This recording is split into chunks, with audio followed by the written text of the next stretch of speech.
Kita orang Islam ni, saya ingat orang masjid lah pertama sekali kena jadi orang yang mendamaikan. Walaupun kita faham kalau di Selangor sekarang ni sejak daripada Jumaat baru-baru ini, kita pun yalah, kita faham dengan kekangan SOP dan bagai-bagai lagi. Dengan main dengan geng-geng ahli sunat wal Jumaat ni tuan-tuan, memang dia bantai kita siang malam. Dia yang marah-marah masjid ni bukan yang regular jemaah kita, biasanya ahli sunat wal Jumaat je. Memang dia bantai rapat betul sekarang ni. Kami pun pernah merasa dulu masa PKP, tiap-tiap hari Jumaat spek pun tak jumpa, bodoh sehari. Dah kena kutuk hari-hari. Mana spek aku rupa atas dahi? Oh, tu tanda orang kata kita bodoh tu. Tuan-tuan kena ingat ada hari tak ingat mana spek duduk, itu tanda orang mengata tuan-tuan. Manalah spek aku? Atas ni, atas dahi rupanya. Tiap-tiap minggu orang kata masjid ni bodoh punya imam. Masjid Dajjal, Freemason, WHO, Bill Gates, Cristiano Ronaldo, apa benda sebut lah. Kita aku pun tak tahu. Ayo benda ni biduk berlalu kiamat bertaut, mudah-mudahan. Kita orang masjid mesti jadi pendamai. Orang muda ahli sunat wal Jumaat tu dia marah, dia nak ibadat, jangan marah. Cumanya dalam nak mendamaikan ini perintah agama. Jangan kita membakar lagi sentimen. Sebab itu dalam Quran kata para ulama ada satu ayat surah Al-Hujurat ayat yang ke-10. Dalam ayat ini Allah Ta'ala ada menggarisbawahkan satu perkataan yang sangat mustahab. Innamal mu'minuna ikhwah fa aslihu baina akhwaikum wattaqullaha la'allakum turhamun. Allah Ta'ala mulakan innamal mu'minuna ikhwatun. Sesungguhnya orang beriman adalah bersaudara. Fa aslihu baina akhawaikum, hendaklah kamu mendamaikan di antara saudara-saudara kamu. Wattaqullah, takwalah kamu kepada Allah, mudah-mudahan aku beri rahmat kepada kamu. Surah Al-Hujurat ayat 10. Kalau tuan-tuan renung ayat ini dengan mata hati, kita boleh garis bawahkan ada beberapa perkara mustahab di dalam arahan itu. Antaranya Allah Ta'ala sebut kita sama kita saudara. Dan hendaklah fa'aslihu, kau mesti damaikan saudara kamu yang bergaduh. Ada satu tafsir, tafsir Munir. Tafsir Munir ini tafsir Al-Munir, karangan Profesor Dr. Wahbah Mustafa Az-Zuhaili rahimahullah. Dia seorang ulama besar di Syria. Tafsir Munir ini bahasa Arab. Dia telah diterjemahkan oleh Persatuan Ulama Malaysia ke dalam bahasa Melayu. Dan diterjemahkan ke bahasa Melayu, dihantar pula kepada API di Universiti Malaya, Akademi Pengajian Islam, untuk dicek lagi, tasahihkan betul tak terjemahan tu tepat dengan bahasa Melayu. Memang dari segi nilai akademik, tafsir ni begitu tinggi sekali nilai akademiknya. Jadi dalam tafsir Munir, kalau kita tengok uraian pada ayat ke-9 surah Al-Hujurat, tadi kita baca ayat yang ke-10, yang mana dalam ayat yang ke-9 sebelumnya Allah Ta'ala lebih jelas lagi beri syarat kepada kita. Wa in ta'ifatani minal mu'minina qatatalu fa aslihu bainahuma.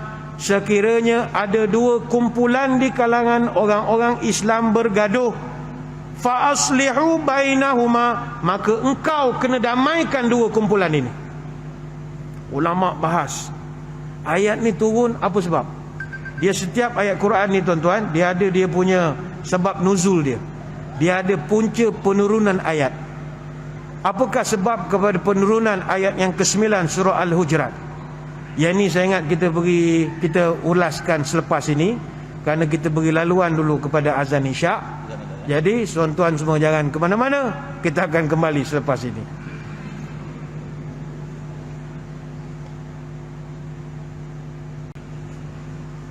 Muslimin muslimat yang dirahmati Allah sekalian, jika mengikut peraturan kita dikendaki menamatkan syarahan apabila azan isyak berkumandang.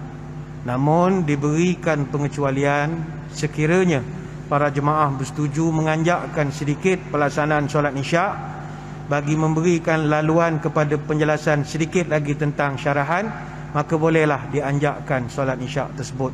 Jadi kita mohon izin daripada jemaah untuk menganjakkan sedikit.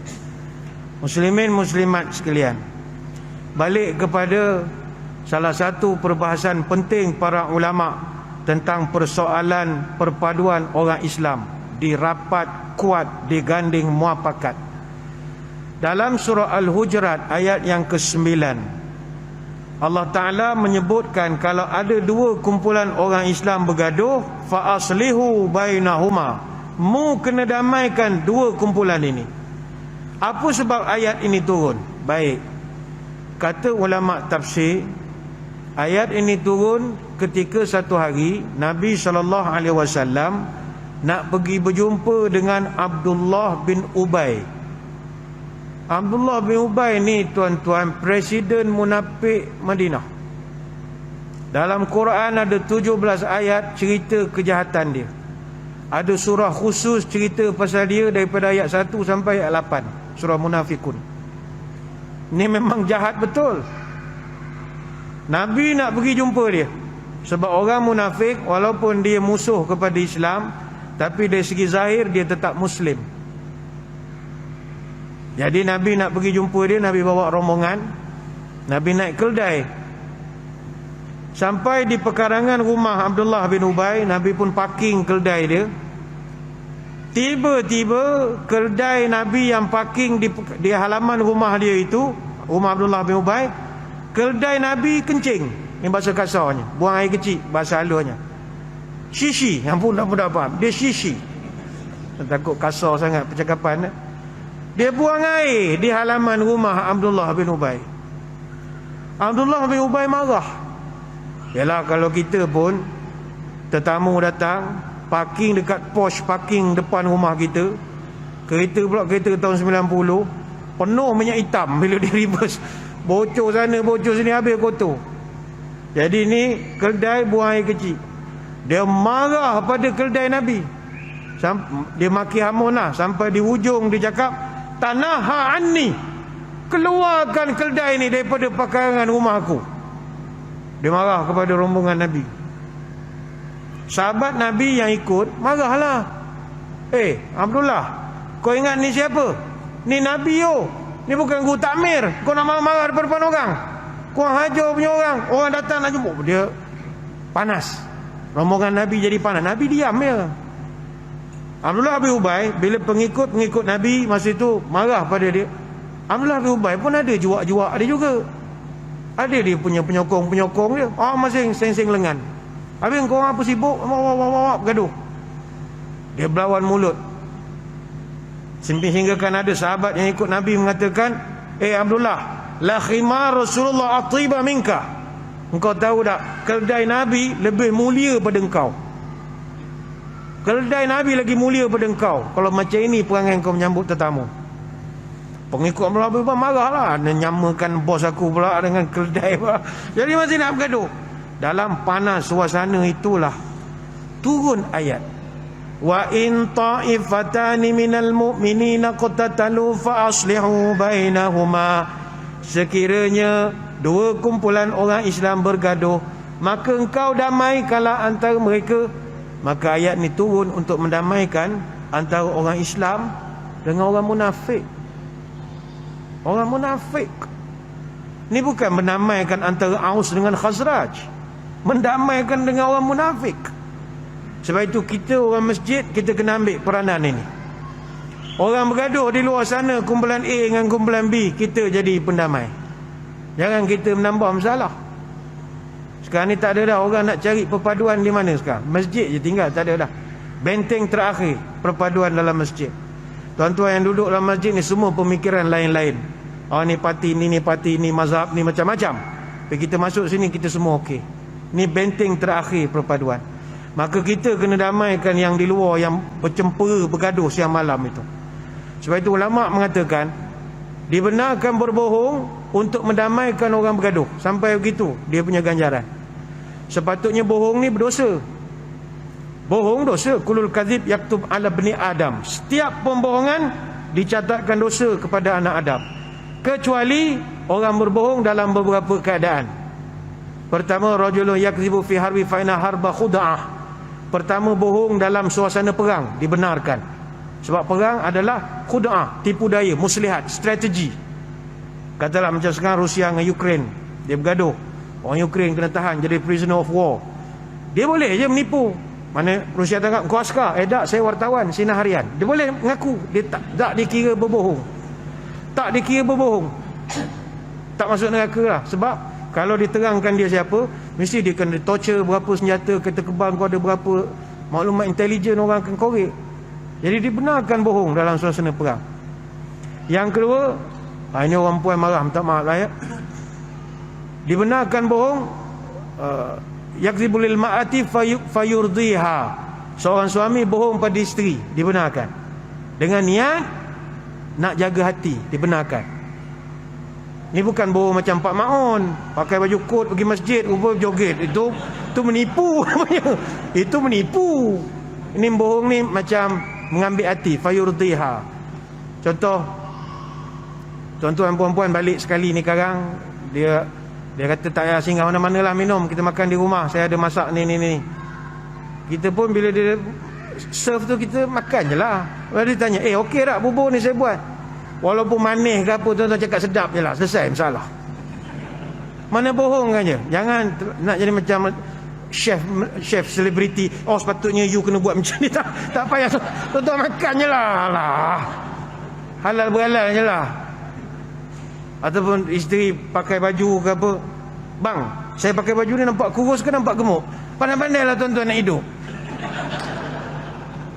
Kalau nak rasa malam tu dapat tidur sekali, cakap lah dia lawa. Kalau cakap dia gemuk, tidur luar lah. Pandai-pandai saja. Benda ni politik perkahwinan. Artinya tidak terlalu lurus. Tidak lurus sangat. Boleh menjaga hati, dibenarkan. Tapi yang ketiga adalah rajulun yakzibu baina rajulaini liyuslih bainahuma. Dibenarkan bohong untuk mendamaikan dua kumpulan bergaduh.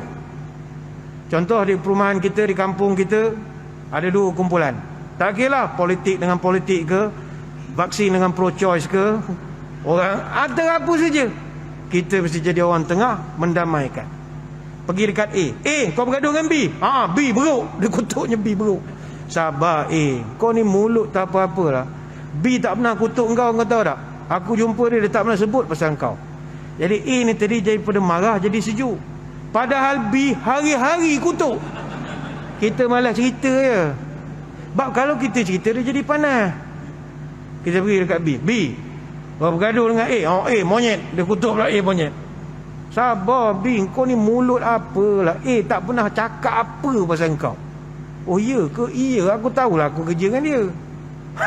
Hari-hari A ni zikir dia mengata ke B hari-hari. Kita tak cerita. Jadi B yang panas pun jadi sejuk. Akhirnya kerana pembohongan kita, A dengan B jadi baik. Kita tak nyampai-nyampai, kita bohongkan saja. Dan yang ini kata ulama bukan sekadar harus, tapi berpahala pula.